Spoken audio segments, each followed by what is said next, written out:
Hey, what's up everybody? 3D Theory here. Today is September 27th, 2024 at 9:45 a.m. and this is vlog 57.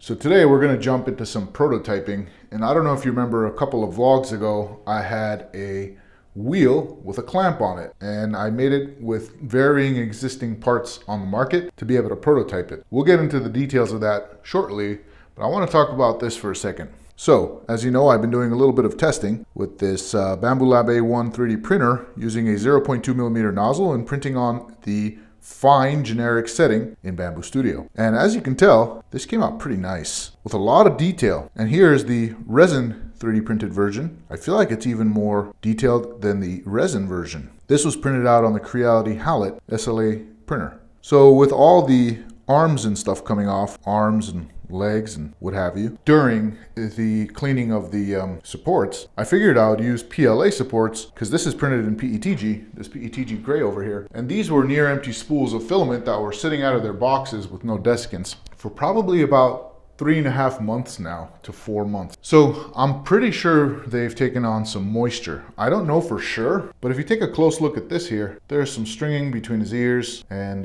I just feel like there's some moisture that has finally gotten into it. And I'll be completely honest, it still doesn't really affect my prints that much when I've used this 4-month-old PETG over here that's just been sitting out for about 3.5-4 months. And I say that because I recently printed this piece here that I think it was in my last vlog, and the surface quality is still great, but you can see a little bit of dots there, and I'm wondering if that's steam escaping. Because what happens is when it takes on moisture, steam pockets start to build up in the nozzle as it's printing and create little pops and bubbles and whatnot. You get not as clean as the surface finish, even though this actually still looks really nice. By the way, if you guys are interested, I'm printing this out in 3D Theory PETG, available on my Etsy shop. Links in the description below. So I bring all this up because I went to go print that PLA, and also PLA does take on moisture as well, but I think PETG is a little bit stronger in the little bit more absorbent,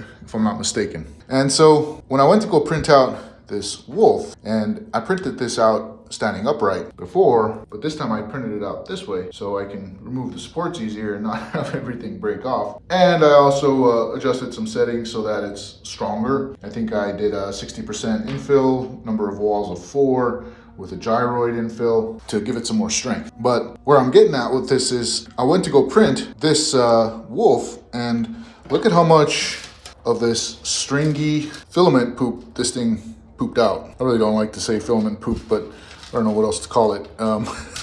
And you can see it, they're all held together by strings. And I noticed that it was purging, let's call it purged filament. It was purging this purged filament constantly. And I figured that because I'm using a 0.2 millimeter nozzle, is the moisture in the filament now causing a problem? And at that point, I stopped the printer and decided it's time for a filament dryer. And it just so happened that we got sent a filament dryer, which I'll be covering in the next video. And we're gonna do this entire project, but I just kind of wanted to get this out because it's been on my mind since yesterday. And I just wanted to get all those ideas out there and kind of talk about that. So I do think that perhaps because the 0.2 millimeter nozzle is smaller, it's actually being affected by the moisture content in there now, as opposed to a 0.4 millimeter nozzle where I print out just fine, as you can tell here, even though there might be ever so slight like dots and stuff, but still it looks fantastic. And that's because it's, again, been out for 4 months out of a box and just sitting out in open air. We're gonna give that a try in the next video. But nonetheless, the main focus on today's video is prototyping with existing products on the market. By the way, it is 69.6 degrees Fahrenheit in the 3D printer room. It's getting a little cooler out here in Southern California. But nonetheless, we got some cool stuff lined up today. And you know what? I haven't shown this in a while, so I'm gonna show it. So these are 3D prints that are available on my Make World for free. When I say 3D prints, I mean the 3D models that you can download and 3D print for free. So what we've got over here are thrones for your phone. These are all from Star Wars. This is the Sith throne from Star Wars Episode 9, Vader's throne from the Kenobi series, as well as Bo-Katan's throne from Mandalorian Season 2. And we got a makeshift phone over here where I laser engraved Central Perk on there. And you can put your phone there and just, upright and whatever. You could also tilt this as you need it to get your phone angle the way you want it. And then we have this stealth French side table. As you can tell, it's kind of small, so just keep that in mind. I do provide one that has 2 necks, so it's a little taller, but I still got to make this full size. Someone had asked, and I still got to do that. Nonetheless, green from Rainbow Friends is on there. We got this Santa hat with legs. It doesn't stand, it sits, but it's still cool. And then we have good old Master Multitasker. And this is just kind of a thing I call a desk buddy. And you just kind of give it to somebody who you know takes care of a lot of stuff. And this is kind of a way for you to show that you appreciate all the work that they do. Give it to a coworker, a friend, and whoever really. Then over here we got a geometric pen cup and a flower pen cup, as well as this side box here. What exactly is this side box? You could drill a couple of holes in there and just let it hang off your table like that. So that's what that is. Moving on over here is the Lightyear laser blade. This is a little bit more of a bigger project that I made available on Maker World. And I also have an assembly video, and I provided as many of the decals as I possibly can, so you guys can use Cricut or whatever to cut them out and make this Lightyear laser blade if you want. But nonetheless, all this is for free on my Maker World. You can download it and have fun. All right, guys, let's move on to prototyping. Yeah, so this is my outdoor little area I'm going to be working in today. I got a drill press, some calipers, we got a soldering iron, P95, a couple of pliers. There's a broom here, and I don't need the broom, I just need the pipe, because that's where my prototype that I had created and you've seen in the past is going to go on. So this is what we're making today.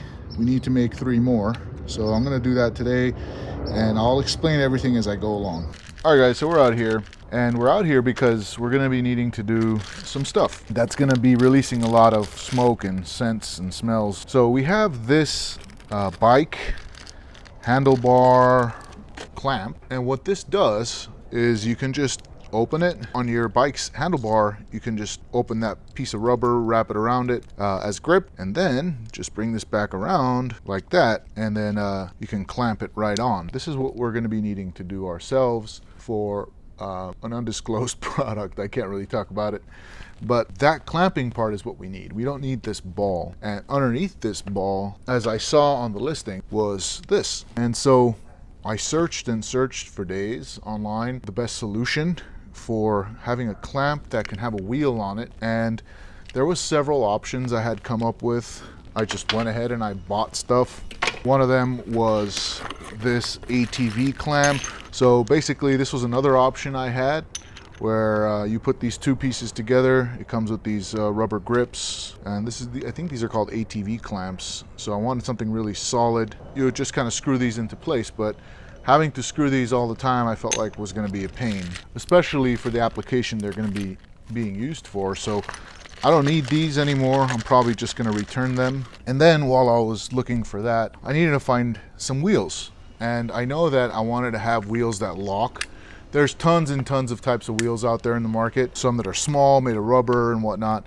But I wanted something that I knew I can go on Alibaba and find real easily, and that'll also be, you know, tried and true. I know these wheels are on pretty much every piece of office furniture that I have. The difference was that, do I want to have something that I can just pop in and it's always jammed up in there, or do I want to have something that's screw on and screw off? And initially I went with this, but then I realized this part's too tall, and I didn't want to do that. And not only that, it's very thick, and maybe finding the cap for this on Alibaba or on, you know, sourcing it from a supplier probably would be a little bit more difficult. I could be wrong on that, but I just wanted something I knew that I can do, that I'll have an end result and be able to test and, you know, have a final prototype. So I went with this instead, and it just so happened that the hole here can accommodate it. I mean, it's smaller, I have to drill, and hence why we have the drill press, but basically this outer casing can house this, and it couldn't do this. This is too thick. So I went ahead with this. Now with that in mind, I'm gonna go ahead and unbag all of these. It comes with extra grips for a smaller pipe, for a larger pipe, for your standard size pipe. And the thing that I'm gonna be putting it on is about a pipe this thick. It's off by about 2 millimeters by the one that I'm gonna be using, but this would be a good example of whether or not this idea will work. So I pop that on there, and I can just tighten it on real easy, and it's really on there. It ain't going nowhere. And that's exactly what I need. However, like I said, this is a little larger, so it's able to clamp it down just fine. But the pipe that I'm actually going to be clamping it down on needs a little bit more thickness. So I went ahead and I got some neoprene rubber strips. You could get some of these that are also adhesive, but this is kind of like, it ain't going nowhere. This is like non-slip type of material. So I'm going to wrap that pipe that I have with this, and it stinks, by the way. It stinks like rubber tire, just like the floor mats in the 3D printer room that I used to have, that I switched out. But it has that same sort of awful, toxic rubber smell. But nonetheless, this will do the trick, and there's some out there that don't smell, but this was kind of cheap, and I wanted to just give this prototype a try. I'm trying to spend as little as possible. I'm going to go ahead and get on with getting this prepped and ready to go. I'm just going to go ahead and take this off because I don't want this melting, and I'm going to go ahead and plug in my soldering iron. For all I know, this plastic's made of ABS, so I'm going to crank the soldering iron all the way up to its highest setting, to 450 degrees, so I can just burn right through it. There's also another piece of plastic here that I don't want melting, so I'm going to go ahead and just rotate this off just like that, and then this piece comes out there. And this way I know that everything else is metal. It's aluminum, to be more specific, and I can feel free to heat this up. Here's another thing I want to mention, is that I don't want to be holding this when it gets real hot with the soldering iron, so I did bring some pliers to hold it as I work on it, just in case it gets hot. I don't know if it will, but just in case it does. And this thing's so well put on there that it's actually really hard to take off. And we're not going to take it off by brute force. What we're going to do is we're going to pretty much do a grid, like you see in 3D softwares. When you make a sphere, you got like a grid that goes around it, and as you make that grid, you can take off small portions of it that'll just, you know, help with peeling it off, cutting it up into little sections. And I got my P95 and I got some protective eye gear on, and we're gonna get to working on this thing after I put this on. All right, guys, so I got the P95 on, so if it's a little hard to hear me, that's the reason. So basically what I'm gonna do here is I'm just gonna start going up, melting this away. All right, I'm gonna switch it up around here and just go in, trying to cut this off. All right, guys, so I know that it's got a pretty strong connecting point over here down at the bottom, so I'm gonna wanna start making a circular cut there. And I could feel that I'm reaching the metal, and that's where I want to be at. All right, guys, so we reached it to the other side. Now I'm going to go ahead and cut it this way.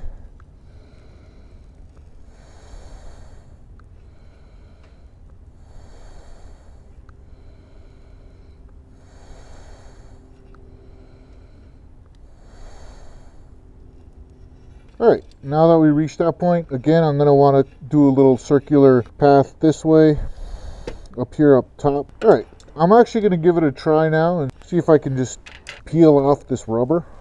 I'm going to touch this, see if it's hot. Surprisingly enough, it's not hot, so I could actually just hold it. So it's still stuck on there pretty good. So I will continue with kind of cutting another line in it this way, right in the center. And again, I'm kind of feeling that I reached the metal down at the bottom. All right, guys, so I got that center part kind of melted away. Now I'm going to use some snippers over here to try to cut away at it. All right, guys, so it looks like it's coming off nicely now. I'm going to go ahead and grab these needle nose pliers and kind of work at it. Since we're reaching a point where this is going to come off, I took off my P95 and it's almost out. There you have it. So we got that rubber piece off. It has this little plastic extruded part in the center there, which is for that hole, which is perfect for us because we know that's dead center, and that's where we need it to be. All right, guys, and the next step is we're going to need to drill a hole there that's going to accommodate that wheel. As you can see here, it's a little too small for this, and obviously it doesn't have threads inside so that we can put it together. But we do have a tap set specifically for this size. So I went ahead and I took measurements of this, and this is a 7.8 millimeters, which is close to 8 millimeters. So I got a M8 by 1.25, and that's the thread spacing. So if you take a look here, each thread is about 1.25 millimeters away from each other, and that's what we needed because that's what these are. So you would measure the thread spacing on these and you'd get about 1.25, and I also got a 1 millimeter spacing just in case, but those were a little harder to find. But the M8 tap here came with this 7mm drill, which is exactly what we need. By the way, notice how it's a little wobbly. That's what we've got to work with, so that's what I'm doing. And also notice how I'm going in, pulling out, letting some of the debris come out, putting in, taking it out, letting some of the debris come out. All the while throwing in some more lubrication in there.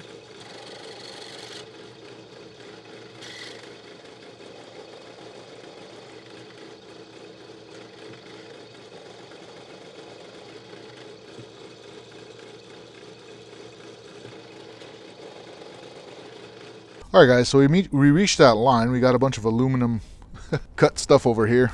I reached that black line. I feel comfortable that we're there. And now we're gonna have to tap it. So as you can see there, we cut out the hole we needed to cut out.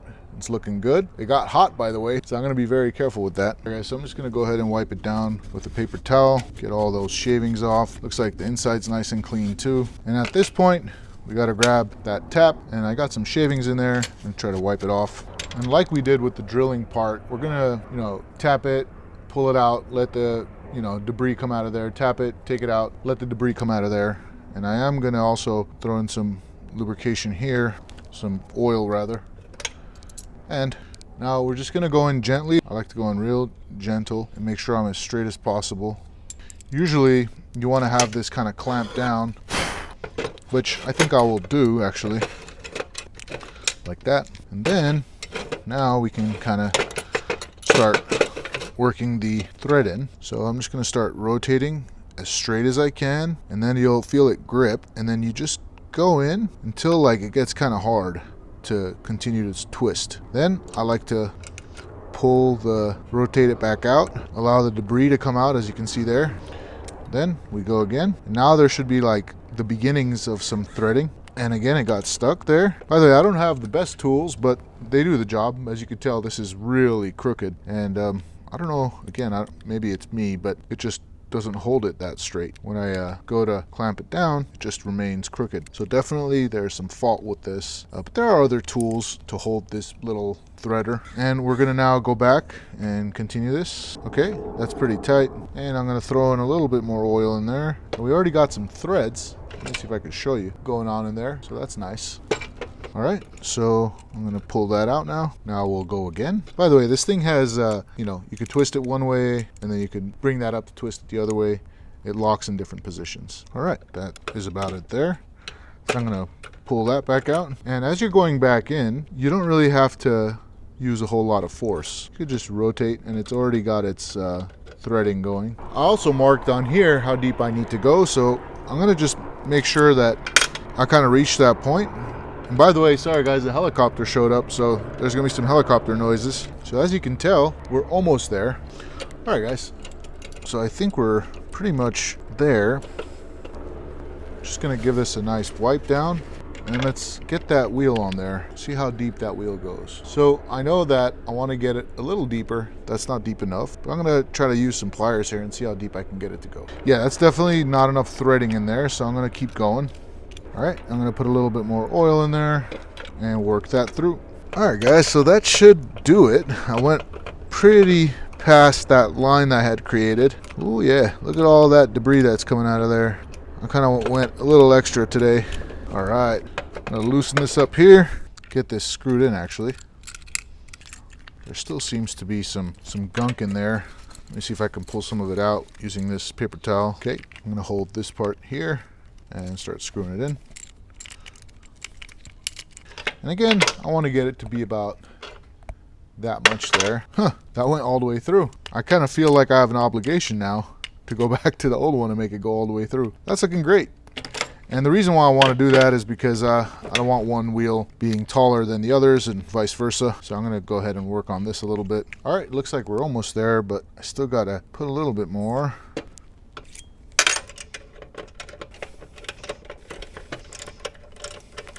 We might have actually reached the bottom here.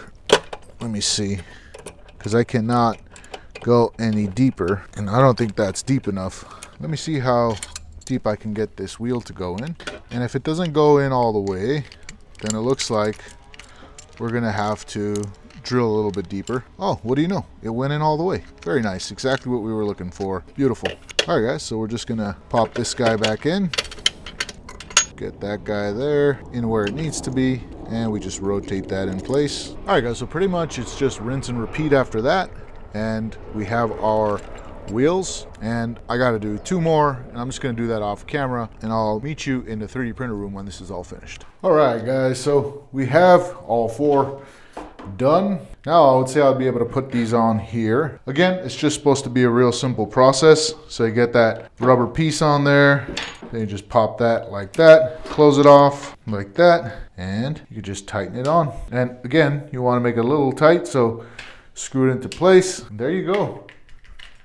That ain't going nowhere. And again, I'm gonna use all 4, but this pretty much is, you get the gist of it. This is what it's supposed to be able to do. So now I know this works. This is my final prototype, and what I would do after this is start to reach out to manufacturers to try to see. You usually reach out to a manufacturer knowing that they already produce some sort of clamp like this, and maybe it's not exactly the same clamp, but it's similar, and you can ask them, hey, can you make this? And why didn't I do this in 3D printing? Why didn't I just do this for 3D printing? I didn't do it for 3D printing because it wouldn't be an accurate representation of the materials I'll be using. I know for a fact that I want to be using metal here, and this is aluminum, and I'm probably going to stick with aluminum because that's strong enough. And so I actually want to run some tests, putting some weight on it, thrashing it around a little bit, and seeing if it'll stay on and not move around or rotate on the tube. So I knew that 3D printing wouldn't be able to do that. So that's why I went with this process of prototyping instead. And why didn't I choose any other way? Why? Because this is gonna be real cost effective. This black portion here is just CNC'd aluminum, which should be very affordable and not have to create any sort of plastic injection molds that are going to cost thousands of dollars. And everything else is pretty much just available on the market, like this little cylinder here, the screw, these cylinder shiny screws in there, as well as here. Those are all available on the market. So the only thing that's custom made is this CNC'd aluminum. And so that's going to be really cost effective, not having to put a bunch of upfront costs with injection molds and whatnot. But nonetheless, guys, I do want to figure this out in the next video. I kind of wanted to bring up the issue today, give it some more time so I can chew the cud, so to speak, and think about it, mull it over. And I think what's happening is that since this is such a small 0.2 millimeter nozzle, there's some steam being trapped in there, and it's causing issues. So I have a solution for that, and we'll be checking it out in the next video. Nonetheless, guys, thank you so much for joining me. Until next time, peace, love, and joy.